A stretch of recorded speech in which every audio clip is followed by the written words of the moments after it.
Tere kõigile, eetris on nädala uudised. Saadet alustame eelmise nädala 31. maist, kuna Mait Kalamus sai Poolas medali. Ja nüüd täpsem. Ühing Lawyers for Poland on otsustanud autasustada Mait Kalamust medaliga Fidelis Legibus. See tunnustus on tunnistuseks tõelise demokraatia sõnavabaduse eest peeta võitluse tähtsusest, eesmärk, mille eest Maik on väsimatult seisnud. Poola, mis seisab praegu silmitsi raskustega, vasakpoolset Tuski valitsuse all, vajab inimesi nagu Maik. Ühing annab selle medali neile, kes on selles võitluses erakordselt teenekad. Mait Kalamuse eelnevast kõnest enne, kui talle autasu anti Paula auditooriumi ees. Siim Kallas oli Eesti Panga president ja kuhugi kadus $10 miljonit. See oli Eesti inimeste raha Venemaa webpangas. See kadus ära, keegi pole seda kunagi leidnud. Püüti uurida, Siim mõisteti süüdi ja siis jälle mitte. See oli segane juriidiline olukord. Mis selle rahaga juhtus? Ta lõi Reformierakonna.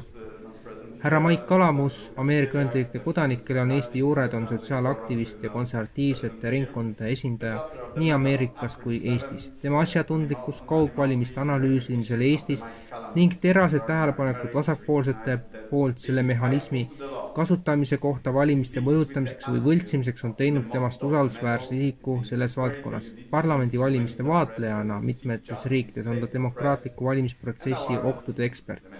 Antud 3 viimast lauset puudutasid nüüd siis selle reede uudisnuppu, kus räägiti Mait Kalamuse tegevusest. Ja nüüd me kuulame katket sellest, kui teda autasustati.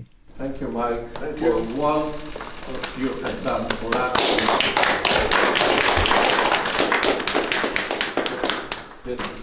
So what I want to say is, I'm not a politician. I'm not getting paid, zero. My point is, I don't want to take anybody's money. If you take somebody's money, you're going to talk what they want. I want to talk what I want. I want to push what I believe, my agenda, and not to be pushed by politicians or agendas. I do only what I believe, and that's why I want to help Poland. And I hopefully I do as much as I can, as a person, as a one person. Thank you. Thank you. Jätkame aga nüüd samast riigist natuke teise rakursi alt. Nimelt konservatiivne ajaloolane Karol Nawrocki kuulutati ametlikult Poola presidendivalimiste teise vooru võitjaks pärast seda, kui riigi valimiskomisjon esmaspäeva varahommikul häälte lugemise lõplikult vormistas. Nawrocki, kelle kandideerimisega liitus Poola parempoolne seaduse ja õigluse partei, võitis tihedas konkurentsis Varssavi linnapea Euroopa Liidu toetaja Rafal Trzaskowski vastu 50,89% häältest, kes sai omakorda 49,11% toetusest, lahutades neid 369 591 häälega. Poola kodanikud suunsid 1. juunil presidendivalimiste teise vooru juurde hääletama, et määrata kindlaks riigi poliitiline tee ja tulevased suhted Euroopa Liiduga. Seaduse ja õigluse partei avaldas toetust natsionalistlikuma valitsemisviisi poole püüdlemisele. Jätkame nüüd teistel teemadel. 2023. aasta märtsis toimunud boksi maailmameistrivõistlustel olümpiakulla võitnud Imane Khelifi kromosoomi testi tulemused kinnitavad, et Alžeeria boksija on, nagu paljud on kahtlustanud, bioloogiline mees. 2023. aastal diskvalifitseeris rahvusvaheline boksiliit IBA Khelifi soolise sobivuse testide mitte läbimise tõttu. Lekkinud meditsiiniraport, mille avaldas pühapäeval esmakordselt 3 Wire Sports, näitas, et Khelifi DNA-s olid meessoost karyootüübiga markerid. Eraldi meditsiinises aruandes 2023. aasta juunis leiti, et Khelif sündis suguelundite puudulikkusega, mida tuntakse kui 5-alfa-reduktaasi teise tüüpi geeni, millel esinevad XY kromosoomid, sisemised munandid ja mikropeenis. Hiljuti avaldatud kliiniline uuring tõstatab olulisi ohutusprobleeme seoses isevõimendavate mRNA-süstidega replikonid. Tehnoloogia, mida praegu valmistatakse ette H5N1 linnugripi vastu kasutamiseks FDA, BARDA, Gatesi fondi ja Arcturus Therapeutics'i juhtimisel. Ugandas läbi viidud esimese faasi uuringus testisid Kitonsa ja teised 42 tervele täiskasvanule COVID-19 SAM-RNA replikoni süsti, mis kodeerib ogavalku. Tulemused on muret tekitavad. Pärast teist annust tekkis kokku 39 tõsist kõrvaltoimet, 3. aste või kõrgem. See vastab 93% uuringus osalejatest. Reguleerivad asutused peavad selliseid sündmusi tõsisteks või meditsiiniliselt olulisteks ja need vajavad sageli meditsiinist sekkumist. Kõige sagedamini diagnoositud vereanalüüside kõrvalekalded olid trombotsütopeenia, madal trombotsüütide arv, sisemise verejooksu oht, lümfopeenia, pärsitud adaptiivne immuunvastus, neutropeenia, madal neutrofiilide arv, suurenenud infektsioonirisk.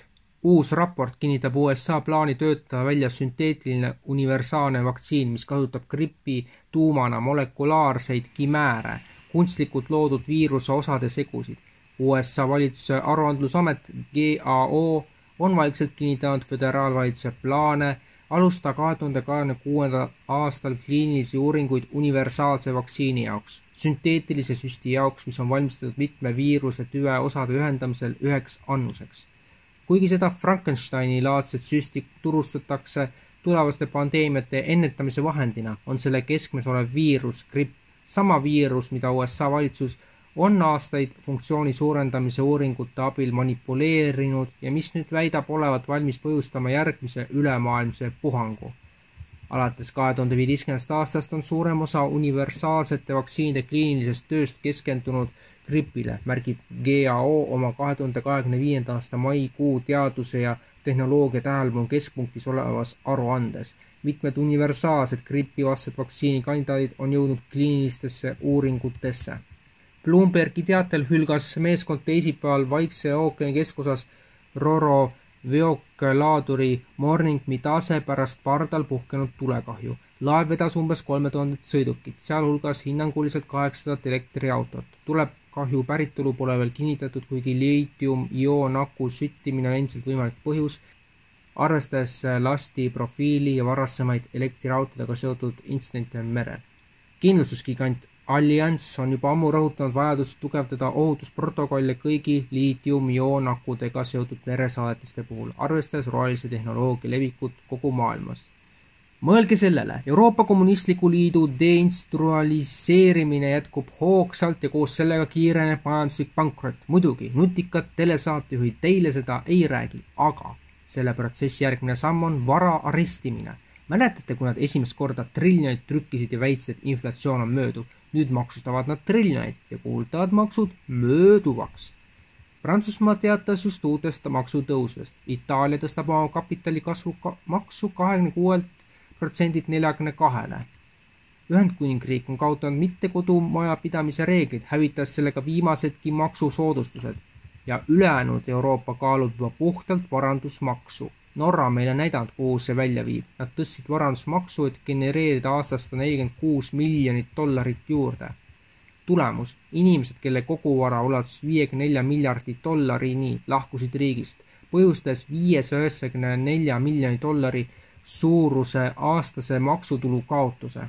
Ehk kokkuvõttes ka Eesti valitseb seisukoht, et me peame kõiki asju maksustama ja inimesed kas suure hurraaga võtavad selle omaks või siis lahkuvad ka Eestist. Nii et siin Euroopa on omadega hukatuse eelõhtul. Ning saate lõppu muidugi. Sunnist heakskiiduni, vaikimisest mahasurumiseni, COVID-19 mRNA vaktsiinilugu jääb üha enam kliinilise reaalsuse varju. Jaapani arstide uus juhtumi uuring, mis avaldati ajakirjas Internal Medicine, on enamat kui lihtsalt isoleeritud meditsiinil tähelepanek. See on hoiatav märk kogu vaktsineerimisstrateegia läbikukkumisest. 30-aastane patsient saabus haiglasse palaviku ja kõhuvaluga. See, mis esialgu tundus pankreatiidina, osutus mõni päev hiljem ägedaks esimese tüübi diabeediks, seisundiks, mis õigeaegse sekkumiseta võib viia koomani. Insuliini tootmine oli praktiliselt 0, C-peptiit oli tuvastamatu, veresuhkur oli 320 milligrammi detsiliitri kohta. Keha oli oma kõhunäärme sulgenud, seda õhutas immunoloogiline märatsemine. Põhjus, Arstid kahtlustavad mRNA vaktsiini, mitte poliitilistel veendumustel, vaid ajalise konteksti, immunoloogilise mustri ja sarnaste teadete sageduse tõttu kogu maailmas. Kirjanduses on juba dokumenteeritud mitmeid teisi juhtumeid, rasked, mõnikord pöördumatud autoimmuunreaktsioonid tekivad mRNA süstimise järgselt mõne päeva kuni nädala jooksul. Nende hulka kuuluvad esimesed tüübi diabeet, autoimmuunne hepatiit, kilpnäärmepõletik ja Guillain-Barré sündroom. Eesti Eest portaal saab olla tsensuurivaba täiesti sõltumatu, ainult kui te toetate pisikese ülekandega. Toeta eestiest.com-i Mihkel Johannes Paimla EE 40 77 00 77 10 08 49 65 47 märksõnaks ülekanne. Saate alguse poole ja ka päris saate lõpus saate ka neid rekvisiite näha. Tänan kõiki vaatamast, järgmisel nädalal kohtume.